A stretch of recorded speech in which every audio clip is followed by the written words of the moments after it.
Hi, good evening. I think we'll go ahead and get started now. I'm Melissa Wooten. I'm the Adult Services Manager for the Indianapolis Public Library. Just a few housekeeping things before we get started. You should have received a note card when you checked in, and you can use that to write any questions to our panelists. We will open the conversation up for Q&A a little before 7 p.m., and we'll collect the questions then. We can also pass out more note cards and pens at that time. There's a QR code on the back of your handout that you can use to scan the camera, scanning the camera on your phone. It will take you to a page with additional resources on the pandemic from our panelists and program partners. This program is made possible thanks to a partnership between the Indianapolis Public Library, WFYI Public Media, and the Association for Practical and Professional Ethics, also known as APPE. APPE is an international membership organization based at DePaul University's Prindle Institute for Ethics that provides practical engagement for the ethically curious. We also wouldn't be here tonight if it weren't for Indiana Humanities, which supported this program with the grant funding from the American Rescue Plan. Thank you. I'd like to welcome you all here to Central Library and thank you for joining us. Like the rest of the community, the library has experienced the impact of COVID-19 on our staff and patrons, so we're glad to bring this panel conversation. And now I'd like to introduce the moderator for today's conversation. Kory Trott serves as the Director of Research Integrity and Consultation Scholarly Integrity and Research Compliance at Virginia Tech. He is a member of the Association for Practical and Professional Ethics. Prior to joining Virginia Tech, Kory worked for the Centers for Disease Control and Prevention in a variety of roles. His responsibilities included providing ethics training to and consultation for the agency's scientists and serving on the Zika virus policy team in the CDC's Emergency Operations Center. Please help me welcome Kory.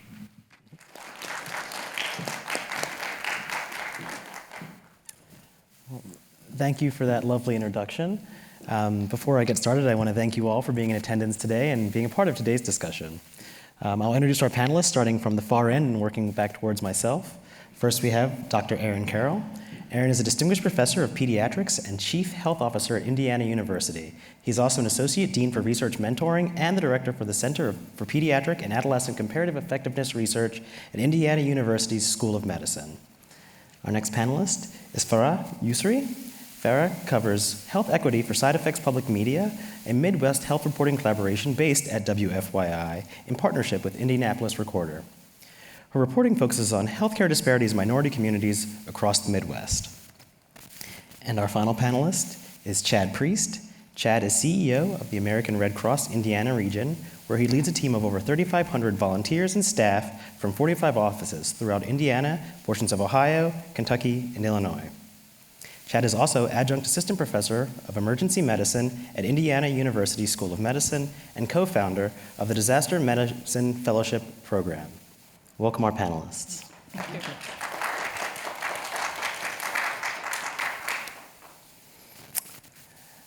As I was preparing for today's discussion, it struck me that I wasn't sure how to refer to the pandemic. Is it something that's over and in the past? Are we still in the midst of the pandemic? Or have we simply moved to a new phase of the pandemic?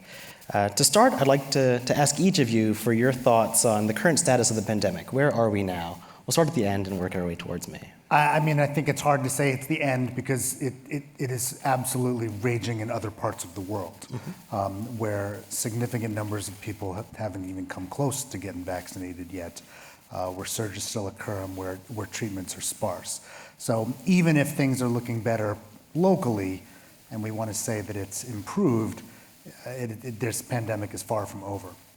Even so, I think even in the United States, we're in a period of calm, but we just don't know. I mean, when you look at November of last year, we were also in a period of calm, and then a couple weeks later, we heard about Omicron, and then a month later, we're in a massive surge. So at the moment, things look okay, but the BA2 variant is taking off a bit in the UK and in Europe, and we are seeing more of it in wastewater in the United States, and we don't know whether the last surge and the fact that something like 45% of Americans get Omicron will be enough protection to prevent another surge here. So we're in a pause, and I think it's okay to acknowledge that and reduce some of perhaps our protective measures, but we are not assured that this is over. And a month or 2 or 3 months from now, we could have another surge again.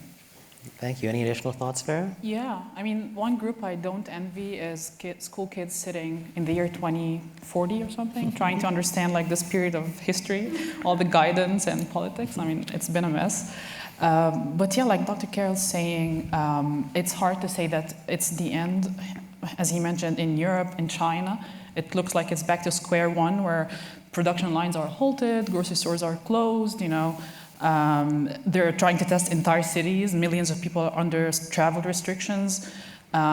So we understand here in the US, many places, including, for example, the state of California, the most populous state in the country, said that they have plans, you know, to move to the next phase of the pandemic, basically moving away from the crisis mentality into how can we live with the virus kind of mentality, which is, I mean, it's good news. We want some kind of normalcy. It's been tough, but at the same time, we can't let our guard down completely.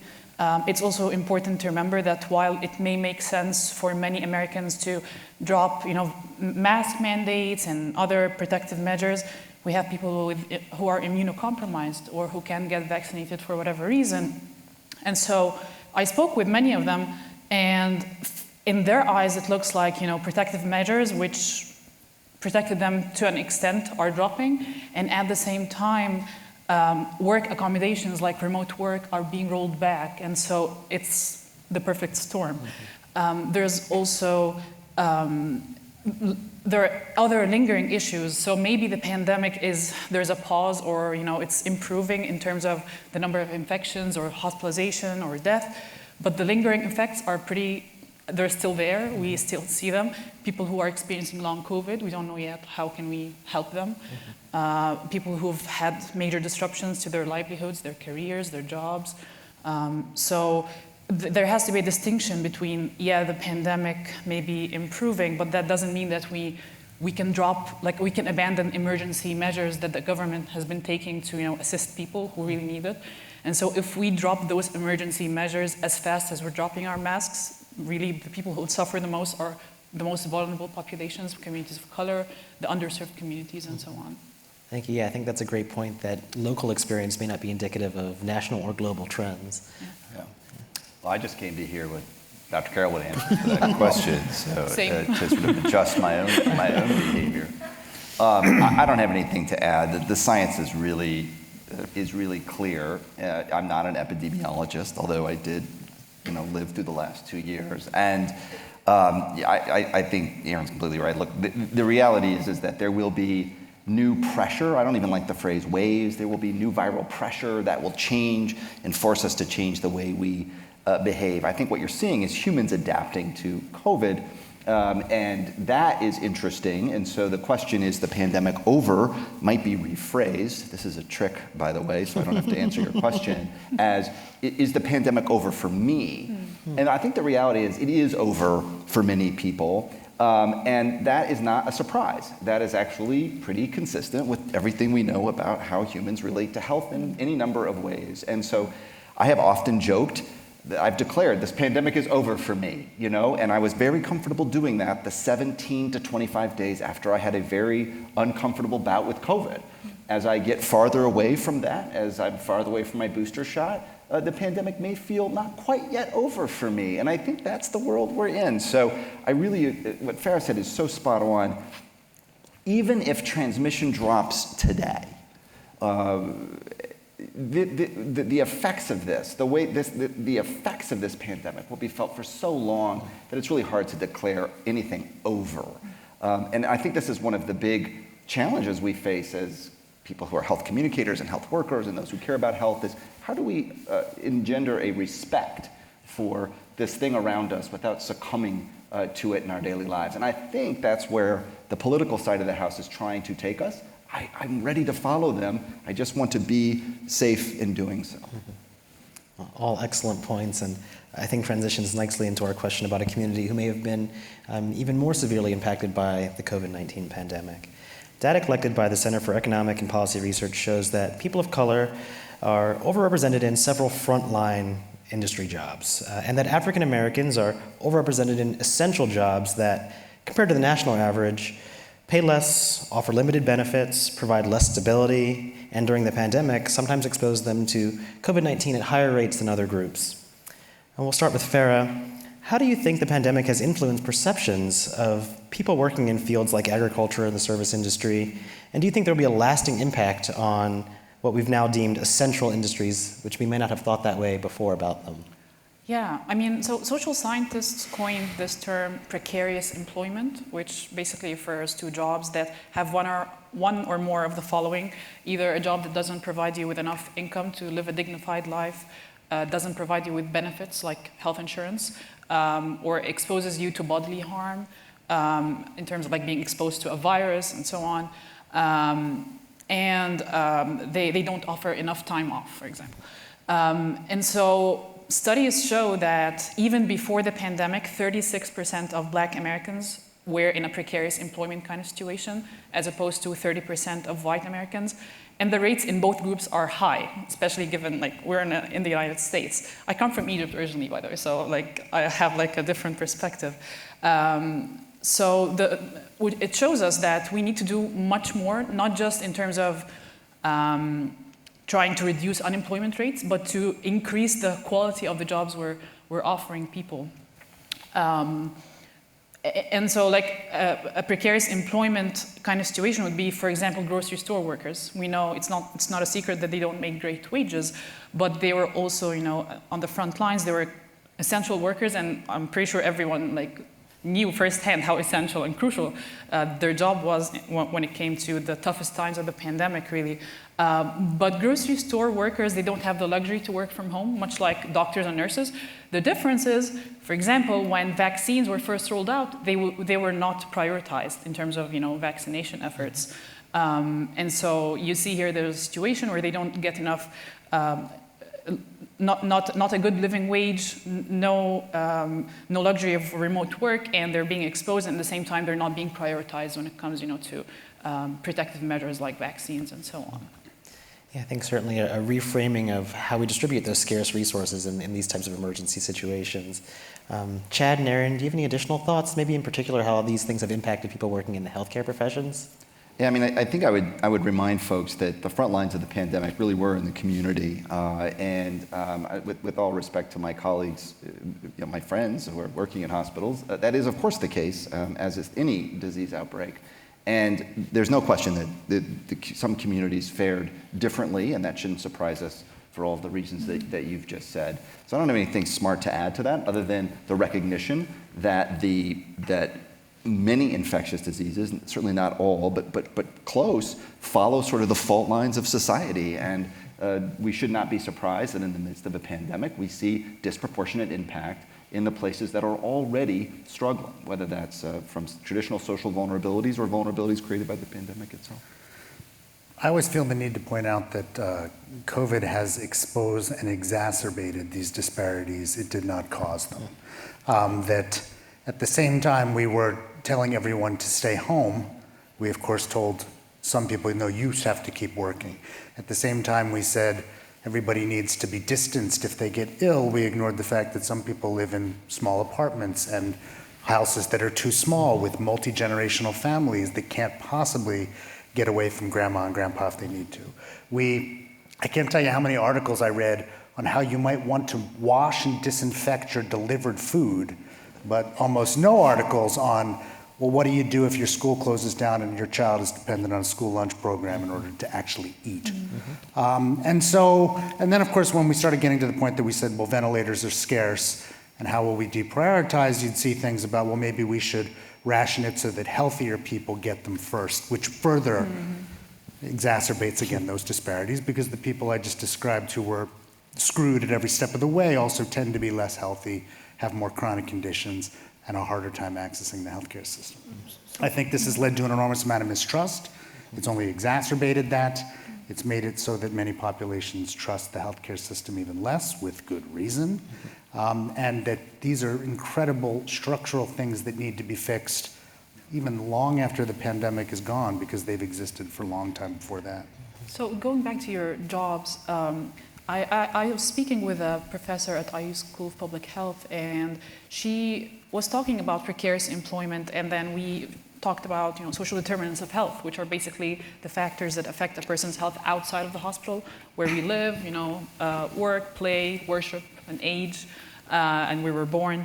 All of these things affect a person's health, but she is arguing that the quality of employment should actually be explicitly be listed as one of the social determinants of health, because it's it's not very hard to see why. The type of work we're doing affects our income, affects our health, affects our vulnerability to disasters like the pandemic, or even in Hurricane Katrina, for example. Again, we found that the most vulnerable people were communities of color, underserved communities. So it's just not unique to the pandemic, like Dr. Carroll was saying. One thing that Dr. Carroll mentioned that I'm curious to probe more is public trust, which I think has been the currency throughout this whole pandemic for public policymakers. But they've been faced with making tough decisions about how to allocate scarce resources and communicate kind of changing public health information as it evolved, which became more difficult as we had new variants and new vaccines and new treatments that emerged. Dr. Carroll, do you think there's any lessons that we've learned about communicating that uncertainty in science that may improve our ability to communicate about the next pandemic or the next emergence of these, or about COVID in the future? This is when you get Erin Carroll's opinion, because I think that our biggest problem with science communication is that everybody wants it in a soundbite or a tweet or some TikTok that's going to suddenly convince everyone to get vaccinated. There is no question you can ask me about COVID that takes me fewer than 5 minutes to answer. None. I did some cable news at the beginning and then swore once again I would never do cable news again for the rest of my life, because that's how we get our news. It's a panel of 6 people. 2 of them maybe are experts. One will be a comedian, one will be a politician, and then it's some other expert or some other journalist or pundit, and you get 1 minute to answer one question, and you get asked the most basic question. And you are the first one to get bumped, by the way, if you're the expert. The only media I really like doing anymore is like long-form podcast or something like this, where you actually can have a discussion. I do webinars for IU every week where it's just 1 hour of answering questions. And if it takes me 10 minutes, it takes me 10 minutes, because that's how you explain nuance. And I think we've moved everything into sound bites. Even when we're getting sort of briefed by either the CDC, we're trying to just package it as small as possible. You can't do science that way. And then you're always explaining, but this, but this, but this. And I think that erodes an enormous amount of confidence. I also think, if I had to say one other thing, I don't think, and this applies to medicine as well, we are very good at explaining how sure we are of things at the same time we're explaining things. When I talked about masks at the beginning of the pandemic, I would couch everything and say, like, I'm just telling you what I think. Like, there's no science on this. But medicine is full of this all the time. One of the dirty secrets of medicine is we're making it up all the time. But doctors speak with such assurance. You think when they say you should do this, you should do that, it's as if it's been handed down by science. And a lot of times it's your best guess. We don't hedge. We don't explain that. And because of that, when things change, people think you are lying. That's a problem. The science committee has issued the following bulletin. Science would like to report. Right. Yeah, the following. I had sort of 2 comments. And the first is, we really know the risk communication is really difficult, right? It's really difficult for humans to process risk, to understand risk. I always tell this example, which is true. In the very early days of the pandemic, I caught myself going down Illinois at probably 50 miles an hour, texting, how will we help these people and keep them safe, right? So that's a great example of sort of how bad humans are at risk and how our actions sort of affect other people. The second thing I would say is that the question about health communication and trust has an undercurrent of an assumption. And that assumption is around, is there a behavioral way out of pandemic? Can you change behavior? Listen, I'm about to offend I'm about to offend an entire branch of social science. And the reality is that I'll speak in extremity, not because I believe it, but to illustrate a point, which is we are so convinced of the the criticality of behavioral approach in this country that we will go to any length to sort of develop and think about how to get you to do something. And I always, cigarettes are a great example. We know smoking's bad. We want to convince you how to do it. For X number of years, we had all of these behavioral theories. This is the lawyer in me coming out. It turns out that the most effective intervention to, curb smoking was to simply tax it at the appropriate rate. And once we reached that tax rate, people stopped smoking. Medicine helped as well, the use of SSRIs and other things. But the problem with communicating to convince you to do something is that you've already lost before you started. And you may not lose everyone, but you're going to lose a heck of a lot of people. And so it's sort of like, I don't want to play that game. So people would always say, well, what's the best way to convince someone? And I would say, well, maybe we should just structurally make it impossible. And of course, that is not something that in this country we're comfortable doing. So there is this sort of tension. So I didn't really answer your question, which is also a lawyer's trick. Well, I think you've highlighted an interesting component of public health messaging. Many of the messages rely on our obligation to one another, that we have an obligation to protect the health and well-being of the other people in our community. And I think you might have been describing that may not be the most effective way to communicate public health guidance or to convince people to do public health things. But at its core, do you think we do have an ethical obligation to protect those who are less healthy within the community? Look, I think Kant had one view. I think there's, so I think philosophers have argued about this. I will walk the talk and say, yes, I personally do. That's how I live my life. That's how I live my career. That's how I raise my children. And that's the kind of community I want to live in. But I don't even need the philosophical answer. I can go to the practical side of practical ethics and say it's in your self-interest often to help others, especially those closest to you, family groups, friend groups, and neighbors. And so even if you don't have altruistic modes or whatever, especially in health crises, it's often in your interest to help out someone near you. This was a huge mistake early on. We've made this mistake all the time. I've made this mistake before, which is solidarity messaging. We believe solidarity messaging will work. We know it doesn't. In every major crisis, we continue to do it over and over and over again and are shocked at how awful our neighbors are. And the reality is they're not awful, is that we've chosen a path that was doomed to failure. And solidarity messaging in particular hurts the most vulnerable in our communities because it supposes that to be part of the group, you should change your behavior in a way, as you've discussed very eloquently, that other people can change. And of course, that's not always the case. I was in West Africa at the outbreak of Ebola, and I was struck by our collective desire to sort of enforce quarantines and these other measures without providing any of the care necessary to the people who we were asking to stay in their communities. And so the answer is, do we have an obligation to help others? Yes, I believe we do. But do we need to believe that to convince other people to help others? No, and we should probably switch off moral messaging and get much more into transactional messaging. Yeah, I mean, I feel like solidarity messaging particularly won't work in the current environment we're in, deep political divisions in the country. And so people are more inclined to, not trust one another and have very different opinions. And I want to point to something else, which is the fact that during the pandemic, because this was a very new virus, no one knew anything about, and so there was an influx of preprint studies coming from literally everywhere in the world. And that was useful in the beginning, to communicate some of the genetic code of the virus, how it's transmitted, and so on. It helped in vaccine development, for example. But these preprint studies are basically unvetted studies. They're preliminary data that have not been peer-reviewed. And so the problem with that is these studies the public is more engaged than ever with these studies. It's being shared, on WhatsApp groups, the family Facebook page, your grandma's, Twitter account.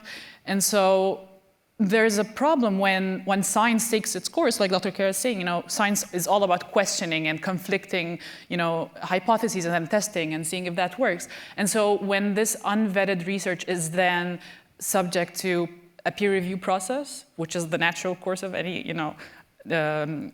preprint study. When this happens and then there are, problems with the study, and so the study is either corrected or retracted or withdrawn, people see it in one of two ways. The first way is, great, science is working, so the data that's not good enough is being filtered out. That's amazing. The other group would see it as that the peer review process is actually a form of censorship. That legitimate scientific knowledge is being withheld because of political, agendas. And when this happens, public health experts and scientists really lose a lot of credibility with a big part of the population who really buys into this narrative. And we've seen this play out when it comes to ivermectin, for example. I don't want to go into explanation for people who don't know what ivermectin is or what's the deal with that, but if you know, you know.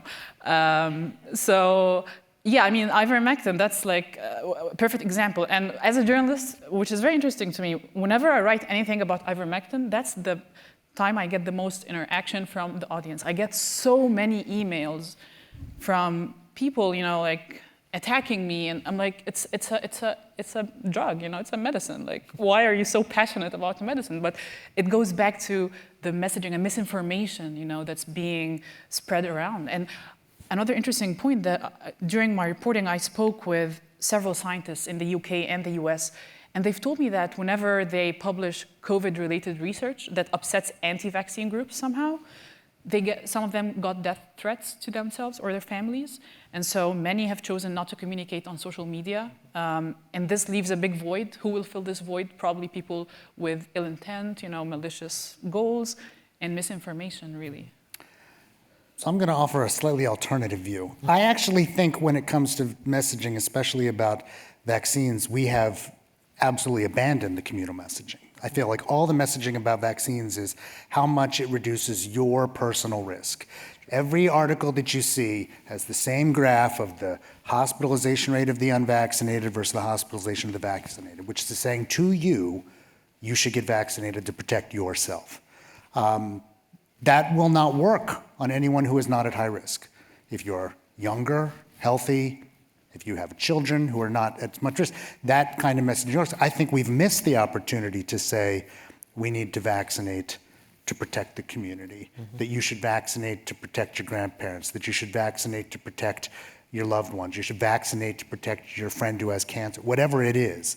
We don't do that with flu, which is why I think so many people go unvaccinated. We don't do that with any. Having said that, I do agree that'll get us maybe a little further and nowhere near where we need to be. There is no communicable disease that we have achieved a good vaccination rate in the United States without a mandate. None. Varicella, chickenpox, mandated for 2 decades. 86% of adolescents are vaccinated.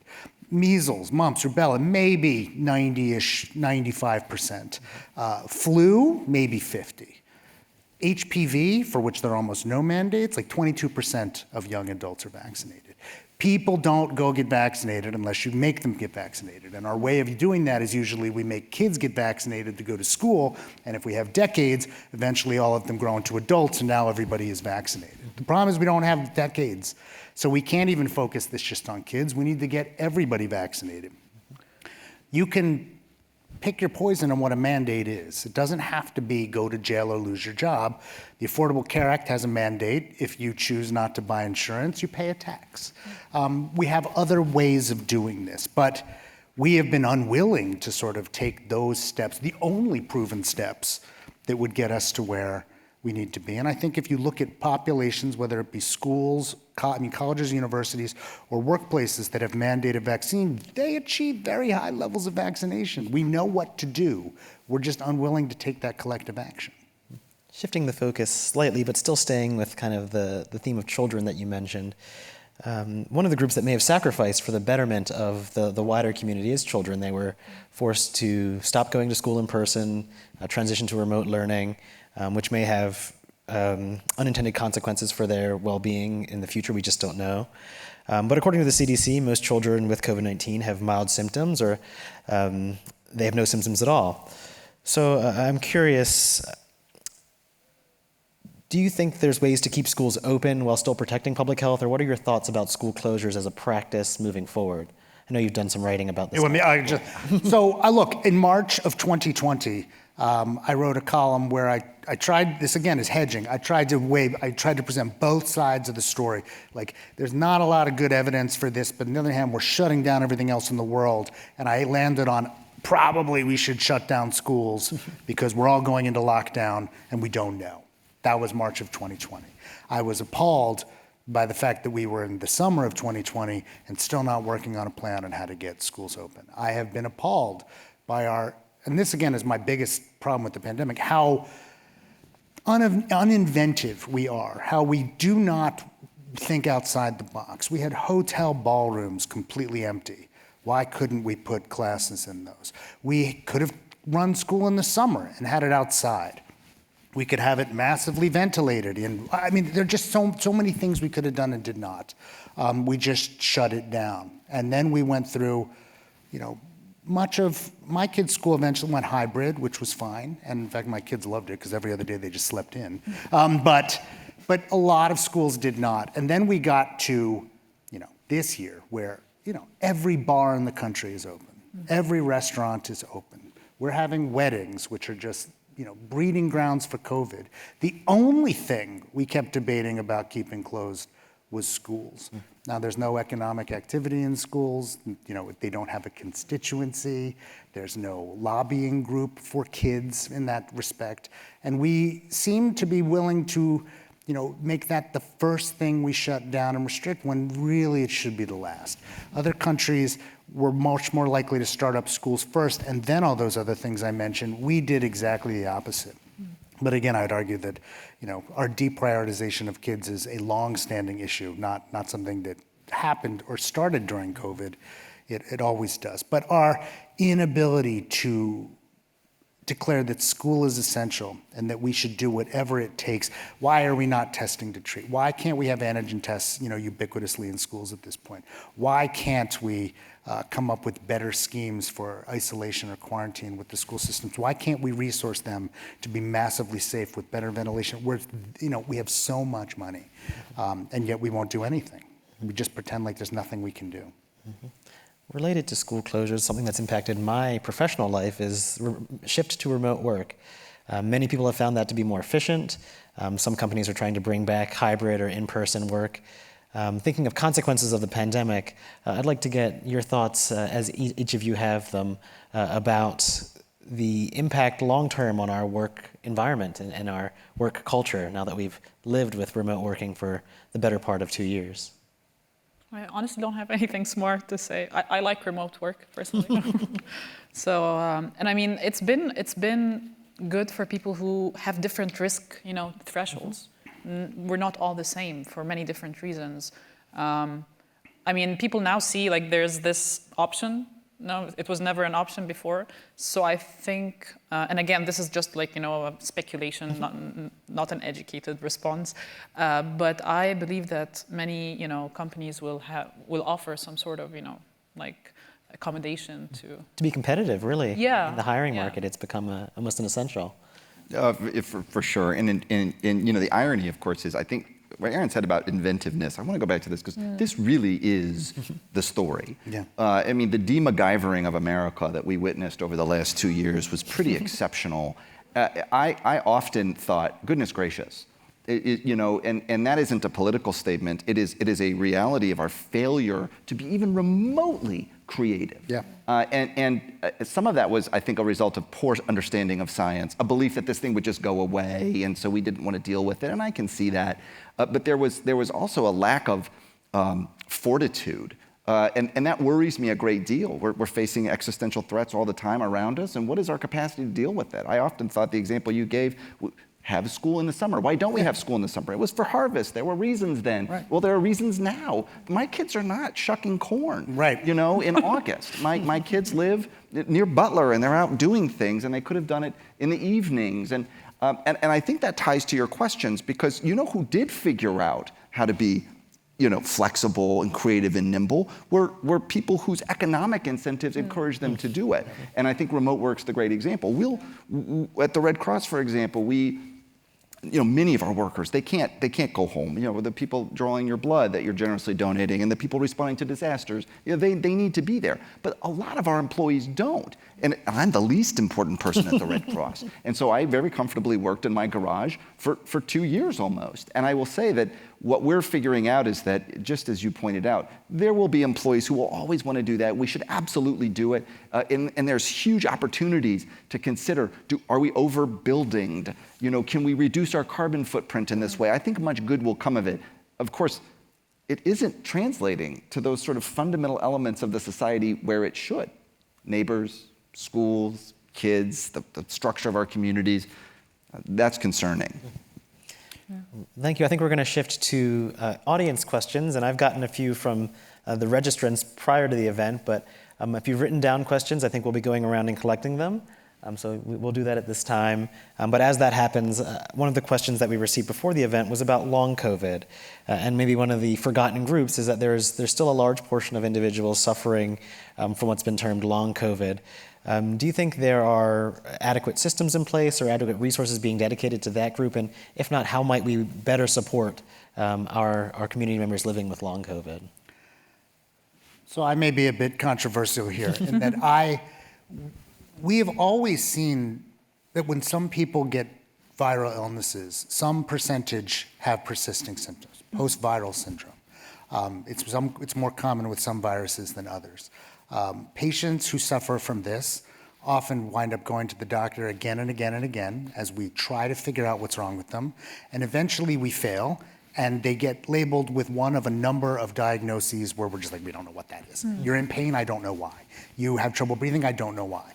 And what we're seeing is now we've had a virus that so many people have gotten, I think, that we're seeing just a huge amount of this. And the healthcare system does not know how to deal with that. We're good at fixing problems, not when we don't know what the answer is.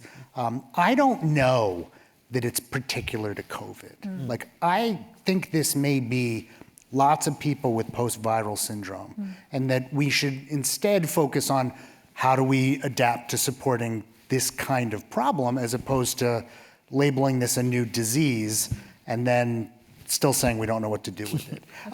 So I don't know. I would like to see a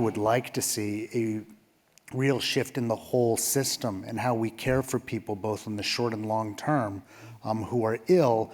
I don't know that I don't know. But again, it's like I'm free to say that I don't know that it's not. Maybe it is something different. But we just keep saying long COVID, and yet there is, as of yet, no criteria to define it or diagnose it. And so how do you study it? What do you do with it? We gotta start putting resources and interest in doing so, but I think we'll get more bang for the buck if we do it for all people who suffer from those kinds of post-viral illnesses. So you think that that's because, sorry, I'm go ahead. putting the journalist hat here.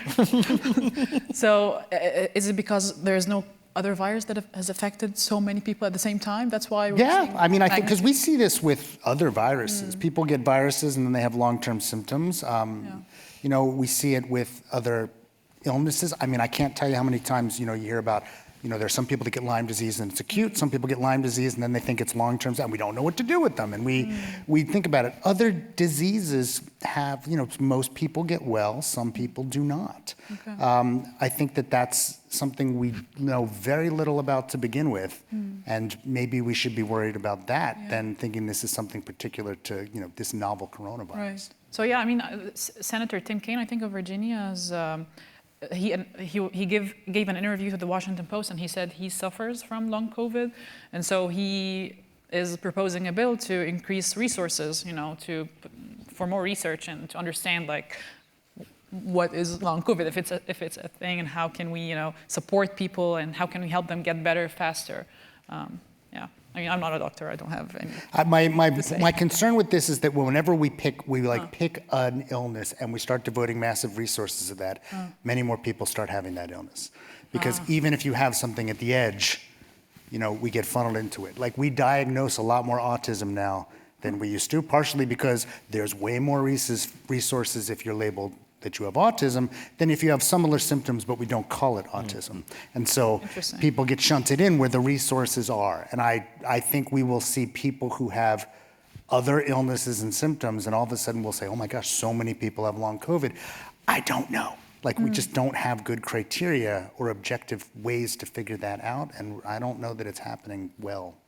And I have nothing to add clinically to this other than to, and by no means, what I don't know could fill a library. So is there long COVID? Maybe, I don't know.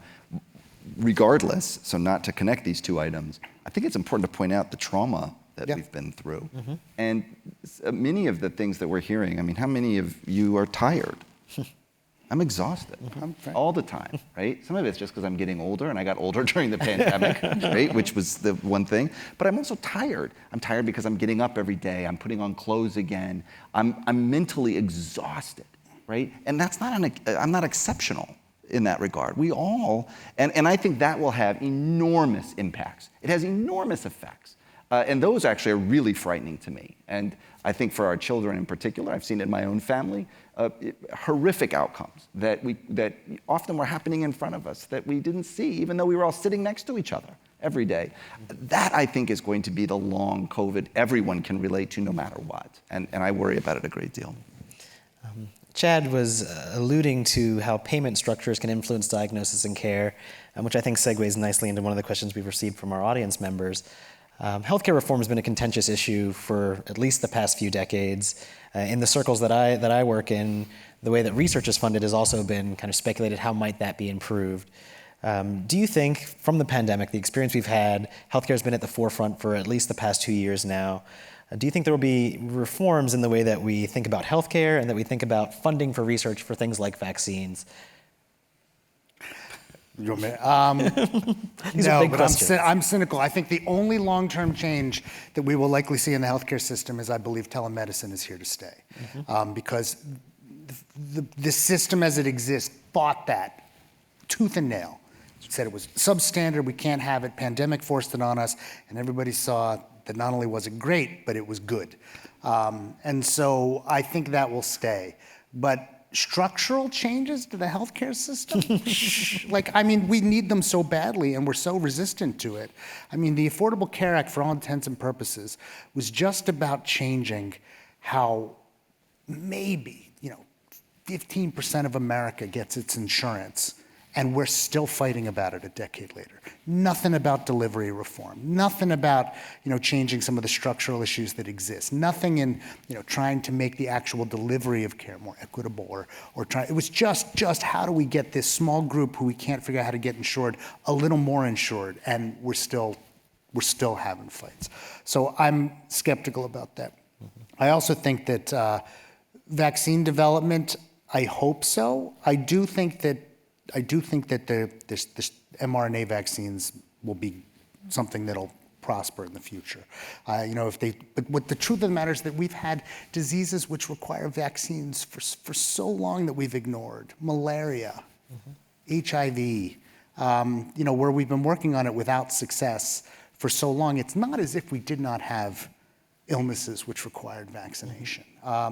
So I'd like to think that there'll be a lot more investment, but I also think a lot of that is going to take place in the private sector, because that's where a lot of the strides I think are getting made at the moment.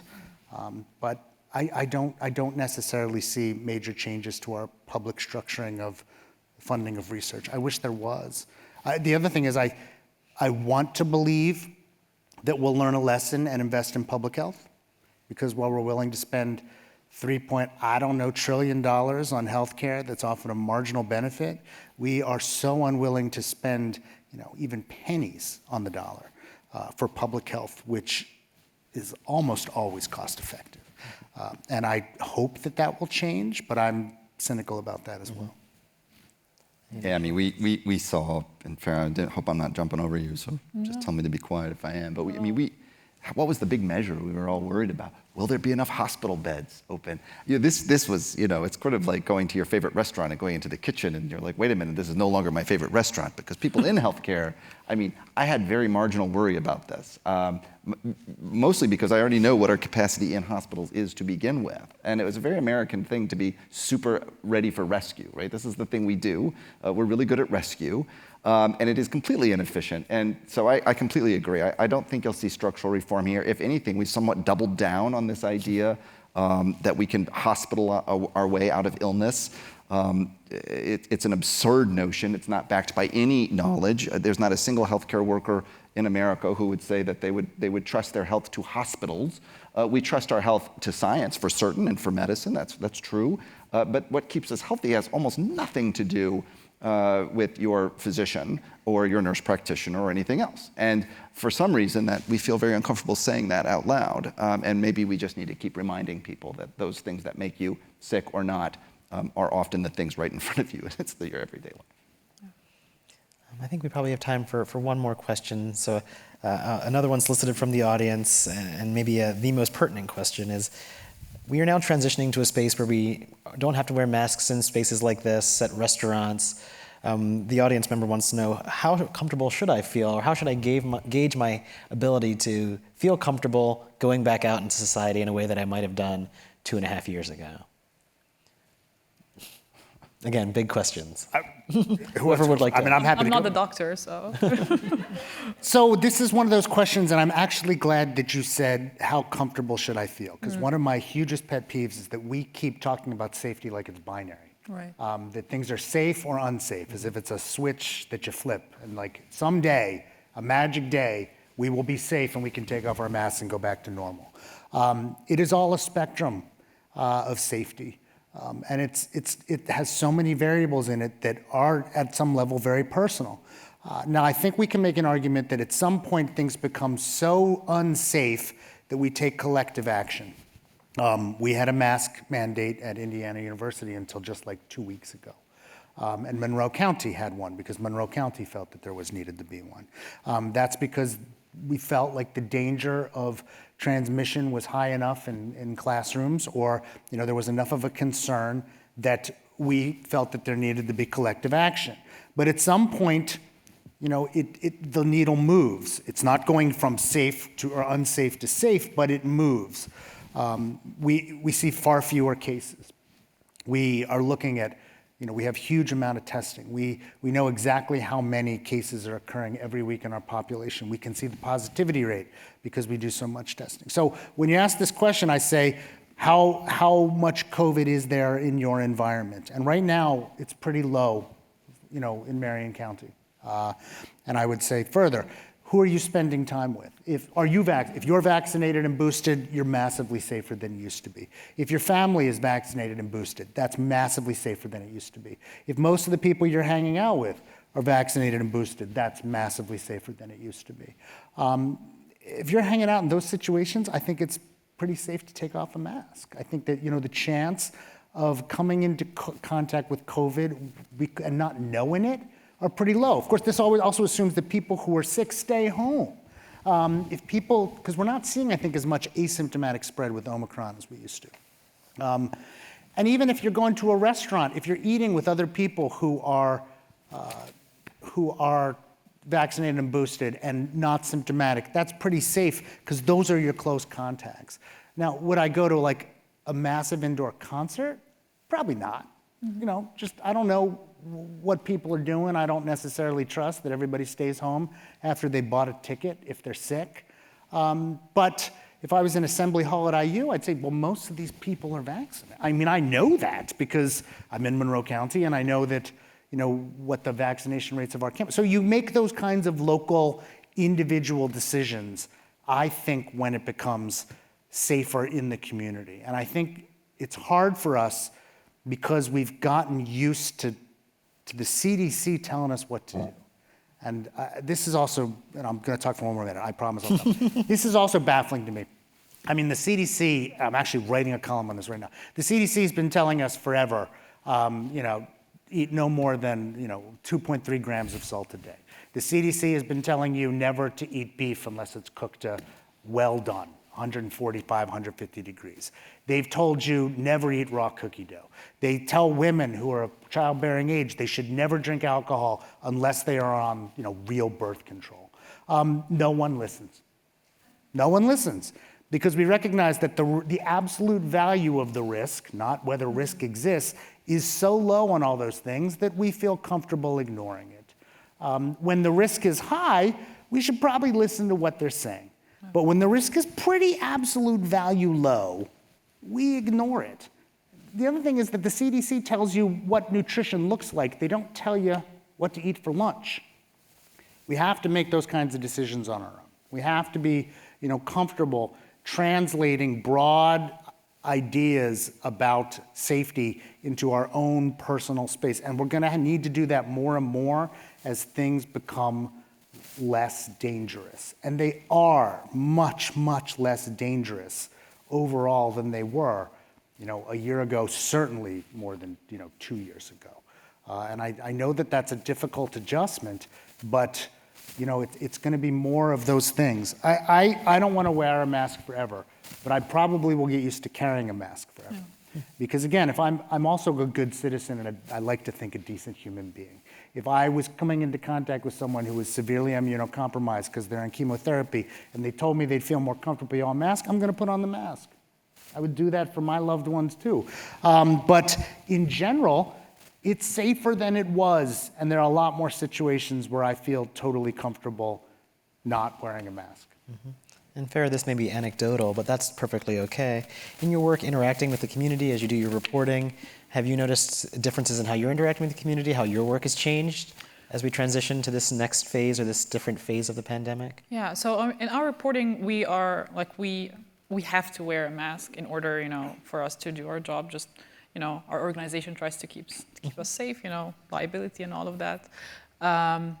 One thing I'd like to mention about masks, it's been like a political flashpoint. It's a very contentious issue.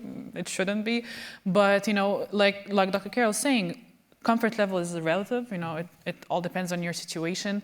And so what I hope we can, at some point reach is that we have conversations where we don't have to call each other names.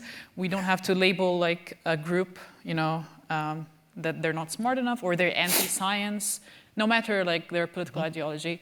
I feel like this kind of rhetoric will not get us anywhere. If anything, it will just deepen the divide. I feel like if we have conversations where people feel heard, not understood, but heard and an open discussion with respect, we may have a big group of this, of the people we assume are, on the opposite side. They might see where we're coming from, This might not solve the deep divides we have, but it's definitely a step in the right direction. And I feel this is my job as a journalist. I have to, when I go speak with sources, I really want to hear what their concerns are. And sometimes they surprise me, Yeah. Thank you. Chad, any additional thoughts? Well, I was just thinking that, I've been wearing my mask less lately. And it's funny because of the politicization of basic public health measures and because of the confusion and frankly, the early stuff around masking was these plume modelers who were really the fun ones to watch going, well, I don't really know anything about COVID, but I do know what this looks like. And I was like, well, we're all going to be wearing masks, right? So, and I didn't know any more than the average Joe on this matter. But what was firing in my mind was my righteous mind, to sort of steal the phrase. I think Jonathan Haidt talks about the righteous mind, and this idea that I would see someone unmasked, right? And I would be masked. And you all know exactly what I'm talking about. And your righteous mind it just becomes inflamed. Well, now that my mask is off, you know what I love? I love not wearing a mask. Yeah. And my own assessment of my righteous mind is changing. The reality is that it is better without a mask. Life is better on this side. Now, I'm not saying you shouldn't wear one or that I won't wear one, but if we're going to discuss what's better, come on now, y'all, it's better, right? Now, I think we can say that and say, therefore, when the risk increases, I'm going to wear my mask, but I'm ready to take that thing off when I feel like it's okay to do. And I think that's, to your point, that's that's the thing we'd say at the bar, come on, really? yeah, it's much better without a mask. It's easier. I can more fully engage people. I'm more connected. It feels better. Yeah, my glasses aren't fogging up I all can the time. see. Yeah. Yeah. So actually, I've heard like from a parent of a student that her daughter's glasses would fog up, and then her eyes like would go. And she would take the glasses off. Her eyes like had like major problems, and then she couldn't wait for her to take her mask off for a legitimate reason, And so she was one of those parents who was so vocal at school board meetings. Some media were calling like these people names and whatever. But they do have legitimate concerns, and so I feel like as a journalist, that was really one of the eye-opening, things. No matter how tough the situation looks, people have, have something to say that you really need to hear with an open mind and heart. Well, before I close, I just want to say that the practice of public health and the endeavor of making individual health decisions is challenging at the best of times. When you add to that the fear and uncertainty of the pandemic, those challenges become even more daunting. And while this conversation may not get us to all agree on any of the issues, I hope it does help us, and hope conversations like this help us to move to a place where we can at least agree that these are complex issues and the solutions to these issues are just as complex. But with that, I want to thank the audience and thank our panelists for being a part of today's discussion. Thank you. Yeah, thank you. Thank you.